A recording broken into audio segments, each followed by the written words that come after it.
السلام عليكم ورحمة الله وبركاته. صباح وناكسن قلب وناكسن هاوي وناكسن waxay ku tahay kulantu ana wanaagsan dhamaan asxaabtana family-gana walaalaheena qalbiga meel baad dunida ka joogtaan halka naga daawanaysan YouTube channel-ka Nuur Official sidoo kale twani walaalka Nuur ku soo dhawaada muuqaalkeena caawa taxneena caawa waa Kurl Usman season 4 xalqadii 99 oo af Soomaali ah intaan muuqaal guud kale ka hor hadii tahay Mercurius channel-ka soo booqatay fadlan daawada waxa ka codsanaa channel-kana subscribe noo saarto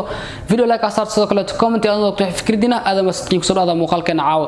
taxneena caawa Kurl Usman season 4 xalqadii 99 marka hore waxaan leeyahay hambalyo daayirteena maadaama ay qaadeen kaabka finaalka ah hambalyo leeyahay marka labaad taxanaha Kurl Usman season 4 xalqadii 99 oo af Soomaali ah hadii daawada ay tahay Mercurius channel-ka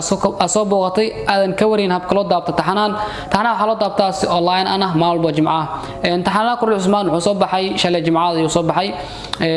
xalay xil dambe ayuu soo gaaray saaki waxaan doonaynaa xil hore soo geliyo way noqon weysay balse insha Allah caawin soo garay balse ma dhacayso insha Allah doolar rado maalmo jimcaha waxay soo gelin doonaa xilli seasonadii hore aan soo gelin jiray ayaa soo gelinaa adina daawad hadii aad doonaysid inaad ka mid noqoto asxaabaha ku xiran YouTube channel-keena oo aad doonaysid taxanaha inaad daawatid maalmo jimcaha taxanaha si online loo daabto ayaa jirto qaab loo daabto ayaa jirto iyo application lagu daabto ayaa jirto hadii aad doonaysid inaad ka mid noqoto asxaabta seeti telephone number-kayga linkiga hoos aan soo dhigi doono comment ugu horeeyo ayuu ku qoran yahay WhatsApp-ka igala soo xiriir waa ku caawin doonaa doolaarado sidoo kale waxa jira WhatsApp group aan sameeyay ayaa jirto dhowr group aan sameeyay ayaa jirto markii uu soo baxo oo kale halkaas ayaa lagu soo sheegayaa si asxaab far badan waxa jirto marka inta YouTube soo gelin koor xaq aan soo sheegayaa si xalay markuu soo baxo oo kale maanta waxa jirtay dad far badan waxa jirtay oo WhatsApp-ka linkiyada aan geliyay ayaa jirto group qaarna maan gelin mid soo ay galgelna balse insha Allah doolaarado maalinka jimcaha ma dhacayso berito waa ahad insha Allah doolaarado waxa soo gali doona Albert Salam xaqadii sodonaad oo af Soomaali ah